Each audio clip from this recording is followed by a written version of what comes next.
It's immensely disturbing that once again the attacker was known to have terrorist links. He was previously convicted 27 times and he had grenades at his apartment. Why are we seeing incidents like this happen again and again in France?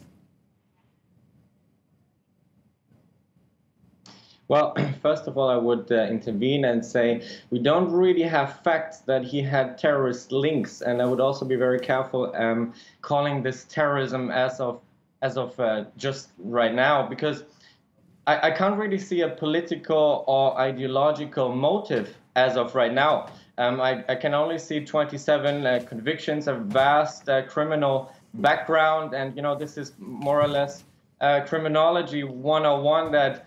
Violent background often is a very good, predictor to future violent crime. So I would be careful as, calling this terrorism related already.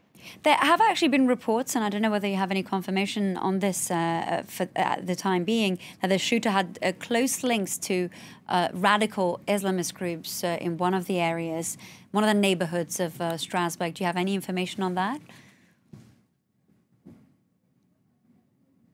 I personally do not have information of that, because I don't have the links to the DGSE or other security services. But if that's the case, then obviously we can talk about terrorism. But just 24 hours after, almost 24 hours after this has happened, I basically see a criminal, yes, and if there is links to terrorism, then that's what it is. And as you rightly said, we've seen this over and over, and the Christmas market obviously would be a preferred choice of target for such people. Well, of course, we know that he was radicalized in prison. This is something that we've heard from various French officials this Wednesday.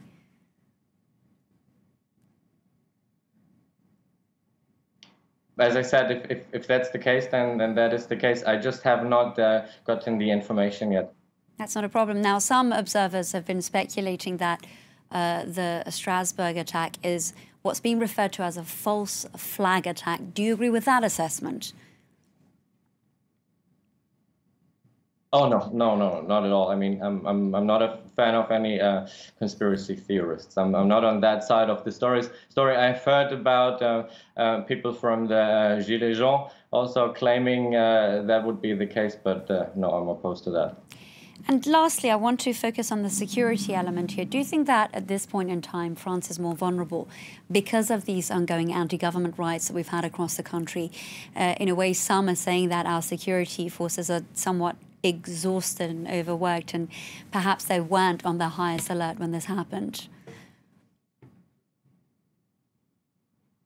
I'm sure they have been on the highest alert, and I've spoken to somebody who was there last night, and I talked to him about the security measures in place at the Christmas market and in Strasbourg as a whole, and he said, there's, compared to the last years, there's increased checkpoints and police and sentinel soldiers on the streets.